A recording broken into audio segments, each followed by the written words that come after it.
que corresponde ya a un cambio bastante fuerte en todo lo que ha sido el estudio civil hasta este punto, debido a que derecho de familia, si bien es cierto, es una rama que pertenece también al derecho civil, tiene características que lo distancian bastante de lo que es el derecho civil patrimonial, llamémoslo así, para referirnos al derecho civil que comprende todo lo que hemos visto hasta ahora. De ahí que en realidad el derecho civil completo uno lo puede dividir en dos grandes ramas. Por un lado está el derecho civil patrimonial, como lo hemos llamado, que corresponde a todo lo que es bienes, obligaciones, contratos, responsabilidad. Sucesorio también es una rama del derecho civil patrimonial. Pero también hay una rama distinta, que es la del derecho civil de familia, y que se aparta bastante en algunos aspectos de lo que es el derecho civil patrimonial. Se aparta porque la mayoría de las instituciones del derecho de familia son instituciones de orden público, a diferencia de lo que ocurre con el resto del derecho civil, al que estamos llamando patrimonial, donde la mayoría son de orden privado. Vamos a partir en primer lugar intentando dar un concepto de lo que es la familia. Y digo intentando porque no hay un concepto legal de familia, aun cuando hay algunos artículos que tratan de referirse un tanto al tema. Está, por ejemplo, el artículo 42 del Código, donde se señala quiénes deben ser considerados parientes, pero no parientes en el sentido jurídico, sino que parientes en el sentido de quiénes son las personas que debieran ser oídas cuando las leyes señalen que se deba oír a los parientes. Y lo digo porque entre esas personas está el cónyuge, por ejemplo, que no es pariente. Hoy día también hay que agregar dentro de esas personas al conviviente civil, lo vamos a ver también más adelante, tampoco es pariente el conviviente civil. Entonces ahí uno tiende a recoger las personas que están ahí señaladas para intentar construir un concepto de familia. Además de ese artículo, que es el artículo 42, hay otro artículo que está ubicado en el derecho de uso y de habitación, que claramente no es una institución pertinente de estudio para un examen de grado, pero Jacqueline está con su micrófono encendido para que lo apague, por favor, pero que igualmente se intenta referir a lo que es la familia. Es el artículo 815. El artículo 815 del Código también trata de aportar un tanto a lo que se debe entender por familia. Sin embargo, ese artículo que comienza a describir a la familia en muy buenos términos, porque empieza a decirnos que la familia, y empieza a hablarnos del cónyuge, de los hijos, pero en algún momento empieza a incorporar como parte de la familia a una serie de personas que no pertenecen realmente a la familia. En el fondo dice que son parte de la familia básicamente todos los que vivan bajo el mismo techo que el usuario o el habitador. Señala incluso a los criados, no olviden que el Código todavía emplea esas palabras. Claramente el derecho de familia no llega hasta allá. Se pensó que la ley de matrimonio civil, cuando se dictó en 2004, iba a dar un concepto de familia, no lo hizo. Lo más, no es un concepto, pero lo más resaltable de la familia es lo que dice la Constitución. Y que lo repite la ley de matrimonio civil, esto de que la familia es el núcleo fundamental de la sociedad. Pero nada legalmente en términos de lo que es un concepto. Entonces, cuando uno estaba en clases, se solía dar el concepto que daba Enrique Rossell, que era el concepto que más se usaba, que dice que la familia es el conjunto de personas unidas por vínculo matrimonial o de parentesco. Concepto de Enrique Rossell. Conjunto de personas unidas por vínculo matrimonial o de parentesco. Ese concepto se puede mantener hasta hoy, pero hay que agregarle al concepto la noción ahora del conviviente civil, o sea, el conjunto de personas unidas por vínculo matrimonial o por acuerdo de unión civil o por parentesco. Hay que agregarlo porque hoy día se ha incorporado esta figura que está entrando en vigencia ahora, hace muy poquito, con la ley 20.830, de la cual vamos a conversar ya la próxima semana, el acuerdo de unión civil con las características y los efectos y todo lo demás, y se incorpora entonces para ser parte de lo que es el derecho de familia. Tanto es así, un comentario que lo veremos en todo caso, todos los asuntos derivados del acuerdo de unión civil quedan entregados a los tribunales de familia también. Los efectos patrimoniales, extrapatrimoniales, en fin, que los vamos a conversar, como les digo, el día martes seguramente, o miércoles, no lo tengo claro aún, pero vamos a estar ahí viendo ya el acuerdo de unión civil. Dicho eso, teniendo ya claro lo que es la familia, en términos conceptuales, agregando hoy día al conviviente civil, veamos cuáles son las principales características del derecho de familia. Las principales características del derecho de familia. Y para hablar de las características, lo que vamos a hacer es comparar al derecho de familia, compararlo con el derecho patrimonial. Un breve paralelo que ustedes lo tienen que haber hecho en clases también cuando estaban en la universidad, entre lo que es por un lado el derecho civil patrimonial y por otro lado el derecho civil de familia. Como primer punto a considerar,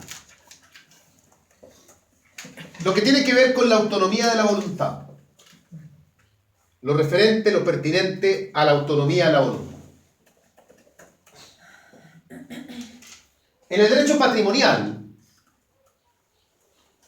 sabemos que la autonomía de la voluntad es uno de los principios básicos. Incluso, a pesar que esto es subjetivo, como lo comentamos en su momento, se podría sostener que es el principio más importante de todos. Subjetivo, como les digo, pero si uno tuviese que hacer un ranking con los principios más importantes, estaría sin duda dentro de los principios más relevantes. Siempre que se puede, hay que, en materia patrimonial, hay que incorporar a la autonomía de la voluntad. Lo hicimos ayer, por ejemplo. Lugar del pago, época del pago, siempre señalando primero lo que acuerden las partes, siempre por delante la autonomía de la voluntad. En materia de familia, en cambio, la autonomía de la voluntad no es que desaparezca, no se trata de ser tan dramático, pero queda reducido a una expresión mínima. A una expresión mínima la autonomía de la voluntad. Si uno toma como referencia el acto más importante, el más simbólico en materia de familia, que es el matrimonio, ¿dónde está la autonomía de la voluntad en el matrimonio? En querer casarse, porque ese es un acto voluntario, uno decidirá soberanamente si se quiere casar o no se quiere casar, pero cuando uno está casado, la verdad es que ahí la voluntad pasa a ser un elemento secundario. No se puede modificar la duración del matrimonio, no se pueden modificar sus efectos, no se puede modificar sino solamente aquellas pequeñas cosas que la ley permite modificar. Por ejemplo, podemos elegir un régimen matrimonial, pero solamente podemos elegirlos dentro del abanico pequeño de posibilidades que nos ofrece la ley y en las oportunidades y de la manera que la propia ley contempla. No podemos manipular nuestro estado civil, no podemos determinar, por ejemplo, que queremos un matrimonio en el que no se cumpla con el deber de fidelidad. No se puede, formalmente no se puede, y aunque los cónyuges quieren tener un matrimonio abierto, libre, no se puede, lo pueden hacer en su vida, claro, pero dejar constancia formal de eso no. O que no quieren vivir juntos, por ejemplo, tampoco se puede. O que el matrimonio va a durar un año nomás. Y si todo sale bien, lo renovaremos por un año más. Y así lo vamos a ir renovando y si las cosas cambian. O sujetarlo a condición. ¿Ya? Que si el marido se queda pelado, se acabó la vida. ¿Ya? El marido se quedó sin pega, hasta ahí llegó el matrimonio. Entonces, ese tipo de cosas no se pueden pactar. Ni aunque quisieran, ni aunque estuviesen de acuerdo en eso. Entonces, la autonomía no solamente ocurre en el matrimonio. Tampoco podemos sujetar a condición o a plazo un reconocimiento de hijo o una adopción, ni siquiera un régimen matrimonial. La ley prohíbe que al momento de acordarse el régimen matrimonial, los esposos o los cónyuges, según el momento en que lo hagan, determinen anticipadamente cuánto va a durar el régimen o sujetarlo a alguna condición. La autonomía de la voluntad entonces queda disminuida bastante. Un segundo punto a considerar para comparar uno y otro, y derivado de lo anterior también, muy vinculado con lo anterior, en cuanto a cómo se perfeccionan los actos. ¿Cómo se perfeccionan los actos? En materia patrimonial, lo hemos hablado también, la regla general es que los actos, los contratos, sean consensuales. Basta con la sola declaración de voluntad para que el acto o el contrato se entienda perfecto. Todo esto con el afán de facilitar la contratación. Que si la gente quiere contratar, contrate y no que esté enfrentada a dificultades al momento de contratar. Hay actos solemnes, claro, hay contratos reales también, pero esos no constituyen la regla general. La regla general es que los actos sean consensuales. En cambio, en materia de familia, es a la inversa. La regla general es que los actos sean solemnes. El matrimonio es solemne, la adopción es solemne, el reconocimiento de hijos es solemne, las capitulaciones matrimoniales son solemnes, los pactos matrimoniales son solemnes. Cualquier acto para intentar disponer de los alimentos es solemne. Por ejemplo, una transacción tendría que ser aprobada judicialmente. El cese de convivencia y todo lo demás, los actos de familia tienden a ser solemnes. Todos no, también hay actos ajenos a formalidades, hay actos consensuales también. Por ejemplo, cuando las parejas, los matrimonios se separan y tienen que elaborar el acuerdo puede ser consensual, puede ser de palabra nada más. Claro, no va a producir los efectos que la ley quiere, no todos por lo menos. Un efecto importante del acuerdo, esto lo vamos a ver mañana, es que el acuerdo puede servir para darle fecha cierta al cese de convivencia. Claro, en ese escenario, un acuerdo verbal no nos va a servir. Pero que el acuerdo pueda ser verbal, claro que puede ser verbal si no tiene ninguna formalidad, por lo menos para valer como acuerdo. Otro punto a considerar, también relacionado con el primer punto que vimos, en lo que se refiere a las modalidades. Las modalidades.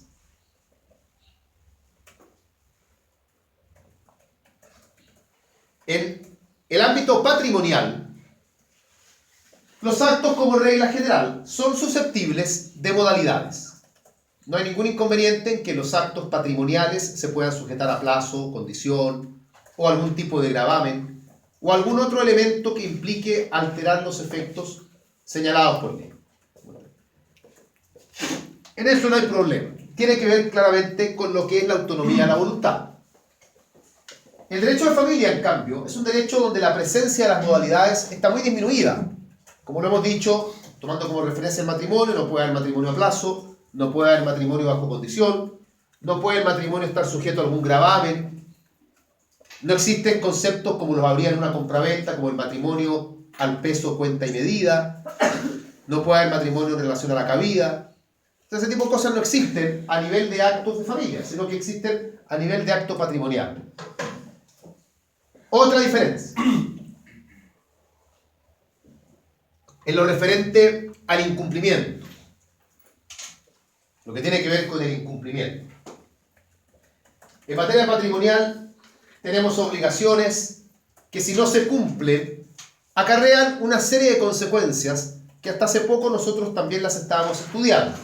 El derecho a pedir una ejecución forzada, el derecho a reclamar una indemnización de perjuicios, el poder pedir la resolución de un contrato, todo eso derivado del incumplimiento en el ámbito patrimonial. Ejecución forzada, resolución, indemnización de perjuicios, derecho de garantía general, derechos auxiliares, prelación de créditos. En el ámbito del derecho de familia, ¿existen estas instituciones? También hay obligaciones, deberes. Volvamos a tomar como referente al matrimonio. Deber de fidelidad, deber de convivencia, deber de socorro. Si mi mujer no quiere vivir conmigo, ¿puedo yo pedir la ejecución forzada del matrimonio? ¿Puedo iniciar un juicio ejecutivo porque mi mujer no me es fiel? ¿Tengo el derecho para pedir la resolución del contrato de matrimonio? Tampoco. ¿Cabe una indemnización de perjuicios? Tampoco. Salvo que se trate de aquellas materias de familia que tienen alcance patrimonial, que eso puede ser distinto. Se incumplió el acuerdo tomado al momento de la separación. Bueno, el aspecto económico del acuerdo, ese se puede reclamar con las herramientas patrimoniales. Igual que si estamos reclamando lo que corresponda por liquidación de una sociedad conyugal, o si estamos reclamando el incumplimiento de un pacto sobre alimentos. Ahí caben las figuras patrimoniales, lo dijimos en las primeras clases, el derecho de familia tiene en algunas instituciones también un aspecto patrimonial. Por eso señalábamos en las primeras clases que hoy día la distinción entre actos jurídicos uno ya no debe hacerla como actos patrimoniales por un lado y actos de familia por otro, sino que uno debe hablar de actos patrimoniales y actos extrapatrimoniales, porque hay actos de familia que son patrimoniales. Pero por lo menos los más importantes no lo son. Insisto, matrimonio, reconocimiento de hijo, adopción, en fin. Un último punto para comparar el derecho patrimonial con el derecho de familia, que es más bien formal, pero igual vale la pena destacarlo, en cuanto a los tribunales que van a conocer los conflictos que deriven de los actos. Todo lo que es patrimonial va a quedar entregado principalmente a los juzgados de letras en lo civil. Digo generalmente porque hay ciertas materias que pueden tener tribunales especiales, pero en general todo lo que es civil patrimonial, juzgado de letras en lo civil. En cambio, como ya sabemos ya lo que es familia, están los tribunales de familia. Incluso a nivel de tribunales de familia se ventila lo que es familia patrimonial también. Alimentos, por sin ir más lejos, en materia de tribunales de familia, no en materia de tribunales ordinarios. Yo sé que ustedes lo deben saber, pero nunca está de más que recuerden que los tribunales de familia son creados como consecuencia de la ley de matrimonio civil. Después hay una ley de tribunales de familia, pero antes de la nueva ley de matrimonio civil no había tribunales de familia, por lo tanto todo lo veían los juzgados de letras en lo civil. Y por lo ende los juicios de familia eran muy largos, ¿ya? Porque tampoco tenían un procedimiento especial, se sometían al juicio ordinario, entonces eran bastante largos.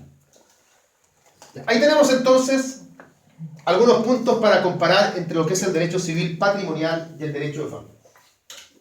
De tal forma entonces que si tomamos un programa de derecho de familia para ir ordenándonos, luego de ver lo que es la familia y conversar los puntos que hemos conversado ahora, lo que viene a continuación es el parentesco.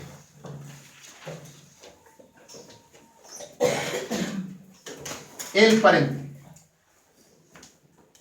Una referencia breve también, el parentesco no se pregunta mucho como tema, se pregunta más bien aplicado, porque surge a raíz de otras instituciones, ¿ya? Aunque también se puede preguntar directamente, pero no es tan común, lo más común es lo otro.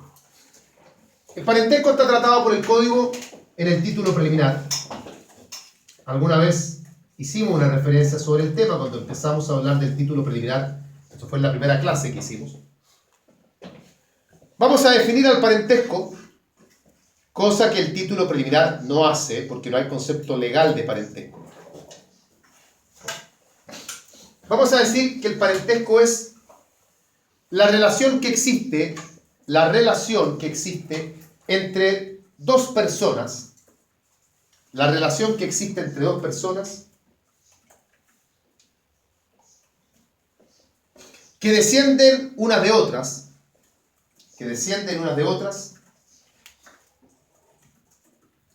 o que descienden de un progenitor común, descienden unas de otras, o descienden de un progenitor común, o como efecto del matrimonio,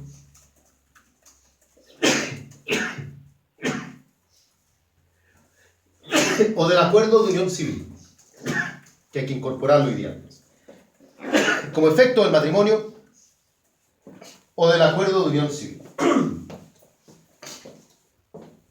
De ahí entonces, y esto sí lo hace el título preliminar, el parentesco se puede dividir en dos grandes grupos. Hay dos grandes tipos de parentesco. Por un lado está el parentesco por consanguinidad, llamado también parentesco natural, parentesco por consanguinidad o parentesco natural. Y por otro lado está el parentesco por afinidad, llamado también parentesco legal.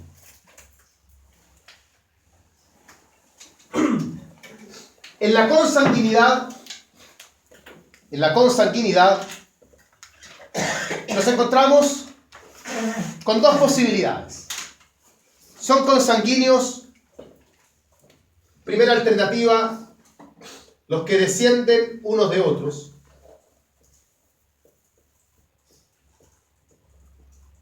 Descienden unos de otros. El hijo respecto del padre, el nieto respecto del abuelo, el bisnieto respecto del bisabuelo, y así sucesivamente. Cuando esto ocurre, que desciendan unos de otros, hablamos de línea recta. Esa es la línea recta. Y en esta línea recta, los grados se van contabilizando de acuerdo al número de generaciones que separan a una persona de otra. El grado es el número de generaciones. Así entonces, por ejemplo, al padre y al hijo, ¿cuántas generaciones los separan? Una, y por lo tanto son de primer grado. El abuelo y el nieto de segundo grado, el bisabuelo y el bisnieto de tercer grado, y así uno puede hacer la correlación contando los grados que existen entre uno y otro. Pero también los consanguíneos comprenden, en segundo lugar, a los que sin descender unos de otros, no descienden uno de otro, eso hay que decirlo para que no se confunda con el anterior, no descienden uno de otro, pero sí descienden de un progenitor común.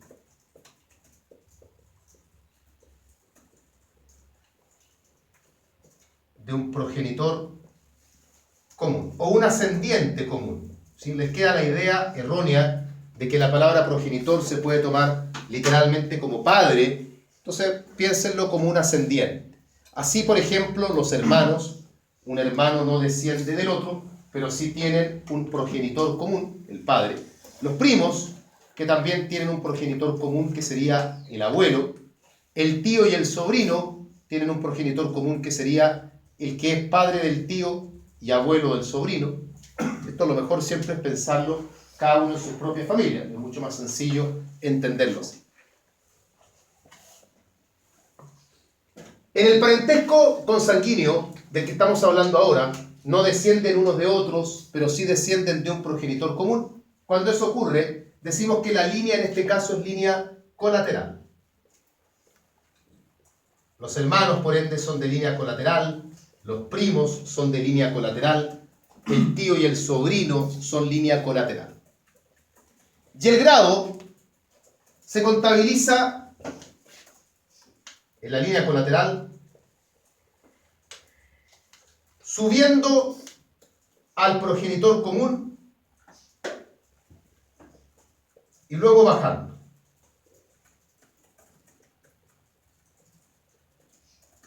O sea, hay que recorrer el camino de ida y de vuelta, contando las generaciones que hayan en el camino.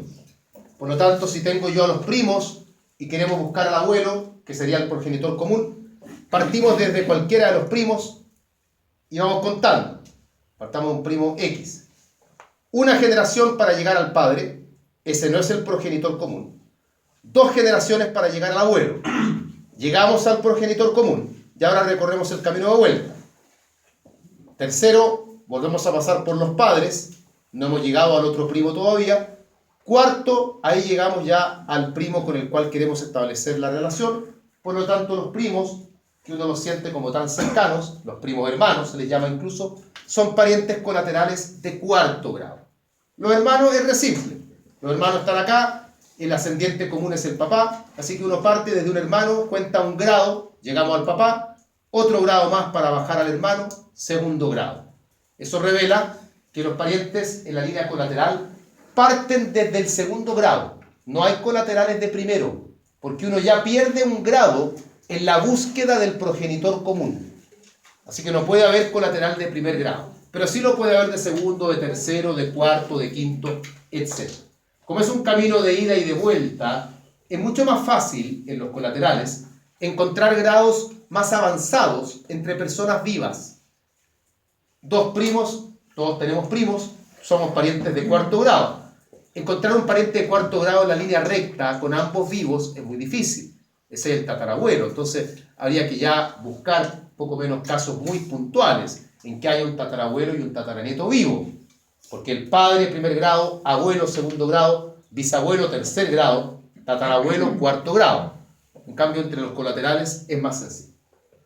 Ese es el parentesco consanguíneo, entonces, tanto en la línea recta como en la línea colateral. El parentesco por afinidad. Afinidad. Está en el otro extremo. Ustedes lo estudiaron señalando que el parentesco por afinidad es el que existe entre un cónyuge con los consanguíneos de su marido o mujer. O sea, el parentesco por afinidad no existe entre los cónyuges, sino que es el parentesco que tiene el marido con los consanguíneos de su mujer. O al inverso, el que tiene la mujer con los consanguíneos de su marido. Si Pedro está casado, Pedro tiene como parientes por afinidad, Pedro está casado con María, Pedro con el papá de María, la mamá de María, los hermanos de María, los primos de María, etc.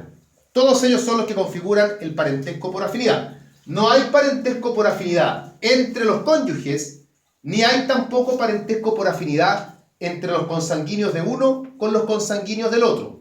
Los consuegros, por ejemplo, no son parientes por afinidad. Aquí necesariamente es un cónyuge con los consanguíneos del otro. Así lo estudiaron ustedes en la universidad. Eso no ha cambiado, sigue estando igual. Pero hoy día hay que agregar además esta misma historia, pero con el conviviente civil.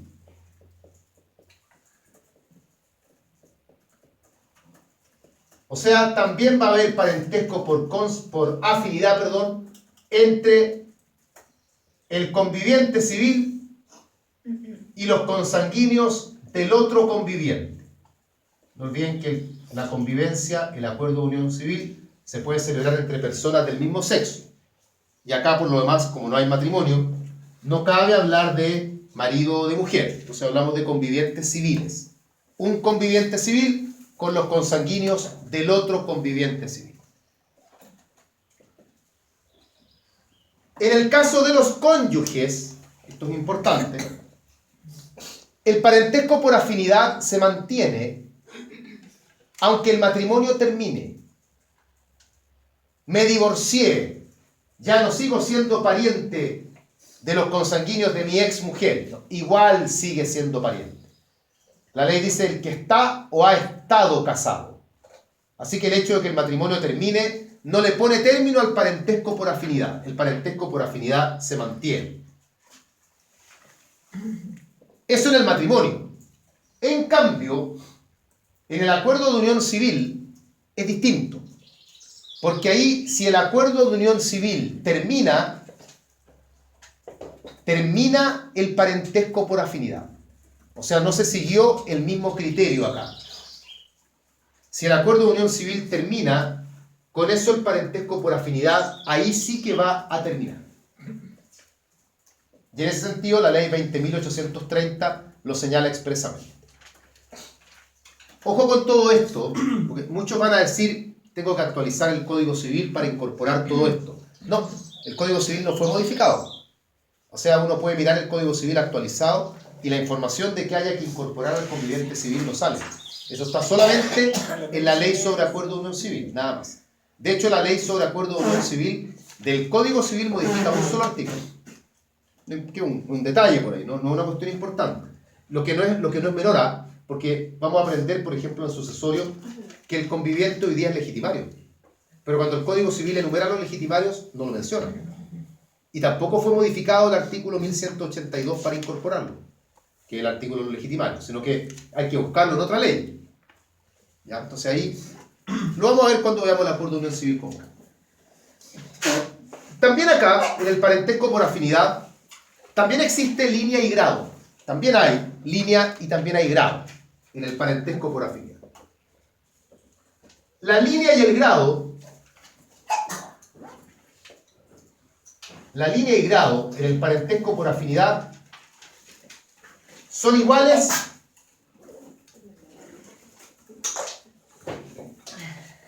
que los que tenga el conviviente o el cónyuge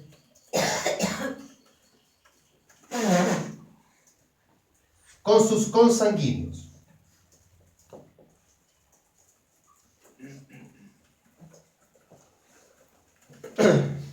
Es decir,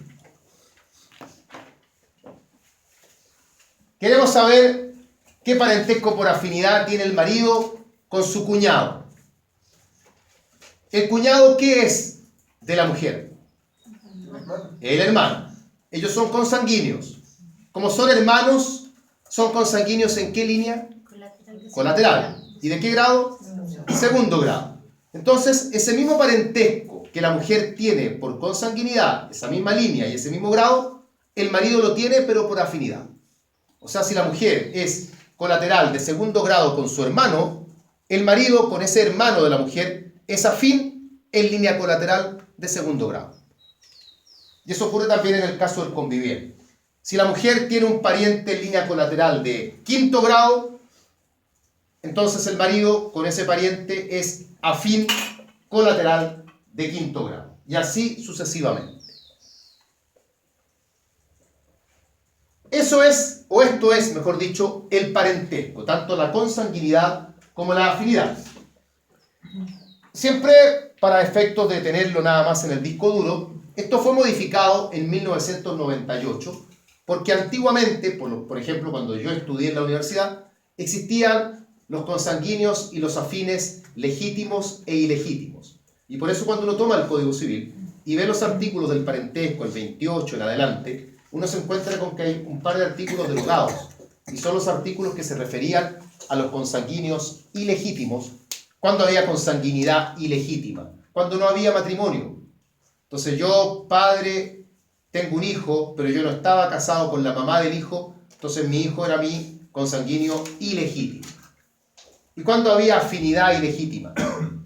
La afinidad ilegítima se daba cuando dos personas mantenían vida sexual sin estar casados. Entonces, Pedro tenía una relación sexual con María, aunque fuese una cuestión ocasional, y Pedro se echaba encima a todos los consanguíneos de María como pariente. Y María hacía lo propio con todos los consanguíneos de Pedro. Entonces había una cantidad de parientes que uno podía llegar a tener. Pero el código hablaba en esa época del conocimiento carnal. Decía que haya habido conocimiento carnal. Eso cambió en 1998 y quedó solamente enfocado al tema de el matrimonio. Ese parentesco por afinidad ilegítimo no tenía ninguna importancia, no servía para nada. Yo no tenía ningún derecho de reclamarle al papá de la niña con la que me acosté hace 20 años. No, nada. No podía llegar a reclamar herencia ni demandar alimentos, nada. Pero existía simplemente. Ahora, hoy, ¿qué importancia tiene el parentesco? ¿Dónde va a aparecer el parentesco como tema relevante? Por ejemplo, a ver, ¿quién recuerda alguna importancia del parentesco? Materias en las que el parentesco tenga importancia. El sucesorio, ya. En materia de herencia, evidentemente hay importancia. Las causales de impedimento. ¿Por qué hay importancia en materia de herencia? Porque cuando estudiemos los órdenes de sucesión, nos vamos a dar cuenta que cuando la ley llama a herederos, generalmente busca a los parientes. No todos son parientes porque está el cónyuge que no es pariente, está el conviviente que no es pariente, pero principalmente se busca a los parientes. Principalmente.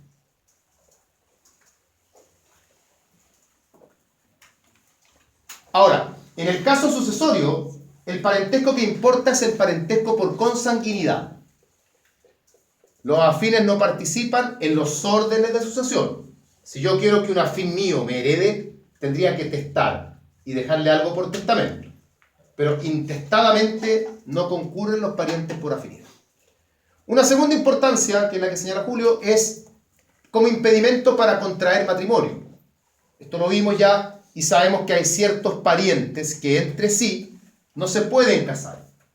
Y ahí tienen importancia los dos parentescos, tanto los consanguíneos como los afines. Son diferentes, sí, porque son mucho más los consanguíneos que entre sí no se pueden casar que los afines.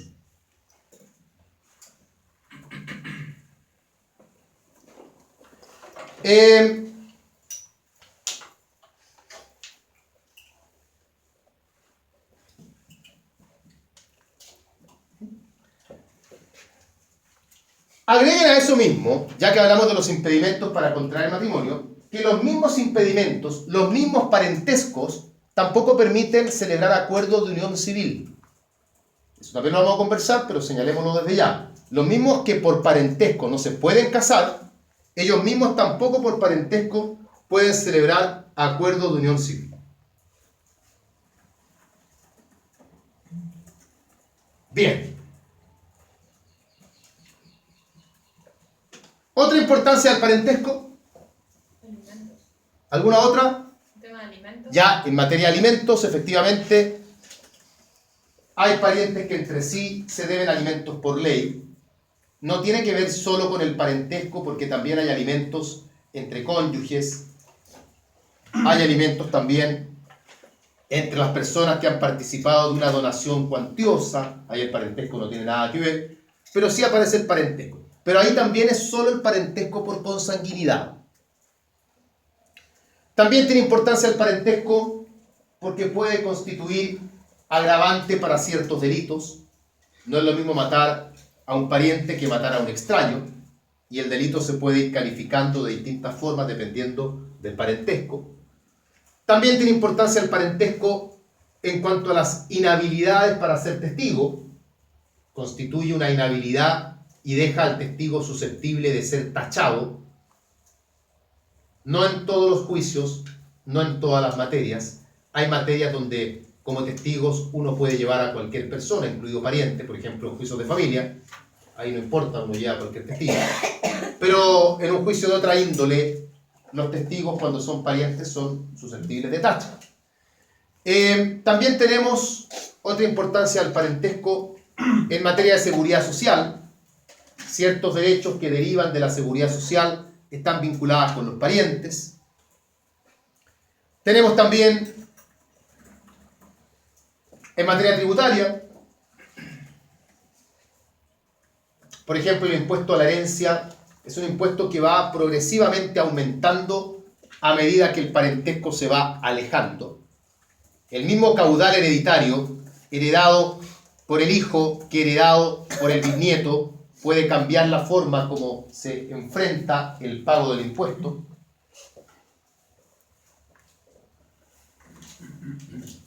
Ya, ahí tenemos variadas importancias del parentesco. Usualmente se llega al tema parentesco más por estos otros temas, porque se está hablando de sucesorio y se toca el parentesco, o de los impedimentos para contraer el matrimonio y aparece el parentesco, más que como tema independiente. Ahí está cerrado entonces el parentesco como tema. Sigamos avanzando. Debiera venir, pero no lo vamos a ver ahora, el tema de los esponsales, que ustedes entenderán que para examen de grado, así como también para el curso de familia que uno hace en la universidad, es casi irrelevante, ya no tiene ninguna aplicación práctica. Y nos vamos entonces ya derechamente ahora al matrimonio.